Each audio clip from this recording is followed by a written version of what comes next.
First chapter आहे 12वी मधला. यामध्ये काय नाव आहे त्याचं? Rotational dynamics.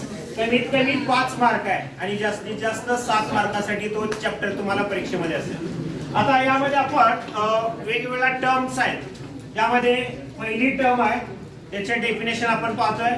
Uniform circular motion, त्यालाच UCM असं म्हटलं जातं. The motion of particle with constant speed along the circumference. Speed कसा आहे? कॉन्स्टंट आहे आणि कशा भोवती आहे? सर्कम्फरन्स भोवती आहे. Of a circle is called as uniform circular motion. The motion of particle with constant speed along the circumference of circle is known as uniform circular motion. त्यानंतर आहे सेकंड डेफिनेशन आहे angular displacement. It is denoted by symbol theta. The angle through which, angle change होणार आहे कशामुळे? Radius वेक्टरच्या turn होण्यामुळे change होणार आहे. आता नीट लक्ष द्या. पहिली त्रिज्या किती आहे? OA. नवीन त्रिज्या किती तयार झाली? OB. म्हणजे रेडियस वेक्टर काय झाला? टर्न झाला. त्याच्यामुळे काय झालं? डिस्प्लेसमेंट निर्माण झालं. त्याला डिस्प्लेसमेंटला कसले डिस्प्लेसमेंट म्हणायचं? Angular displacement. The angle through which radius vector turns is called angular displacement. SI unit is radian. याचं SI unit हे radian आहे. त्यानंतर आहे angular velocity. It is denoted by symbol omega. The rate of change of angular displacement. The rate of change of angular displacement with respect to time is called as angular velocity. SI unit of angular velocity is radian per second or rad per years. Yes म्हणजे second. त्यानंतर समजा हा circular path आहे, particle perform uniform circular motion आहे. A या ठिकाणी particle आहे, तो जाणार आहे B या ठिकाणी, म्हणजे या डायरेक्शन मधून तो पाथ ट्रॅव्हल होतोय. त्यानंतर ओमेगा हे त्याचं काय? अँग्युलर व्हेलॉसिटी आहे. आता रेडियस वेक्टर टर्न झाला. पहिला रेडियस आहे OA, दुसरा नवीन रेडियस काय तयार होईल? OB. म्हणजे त्रिज्या चेंज झाल्यामुळे अँगल निर्माण होतो. किती होतो? Delta theta. डेल्टा म्हणजे स्मॉल आणि थीटा म्हणजे angle. Small angle delta theta form झाला. म्हणून फॉर्म्युला आपण लिहू शकतो omega is equal to limit delta t tends to 0 delta theta upon delta t.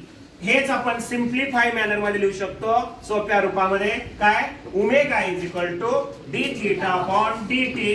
आता डी थीटा याचा अर्थ काय? Final angle minus initial angle, that is theta 2 minus theta 1 upon time म्हणजे काय? Final time minus initial time. याचाच अर्थ theta upon t. तेच आपण लिहू शकतो omega is equal to theta 2 minus theta 1 upon d t. आणि याची डायरेक्शन अँग्युलर व्हेलॉसिटीची डायरेक्शन ही कशी असते? परपेंडिक्युलर असते प्लेन ऑफ पेपरला. आणि कोणत्या रूल नुसार काढली जाते? राईट हँडेड स्क्रू रूल नुसार काढली जाते. त्यानंतर आहे angular acceleration. It is denoted by symbol alpha.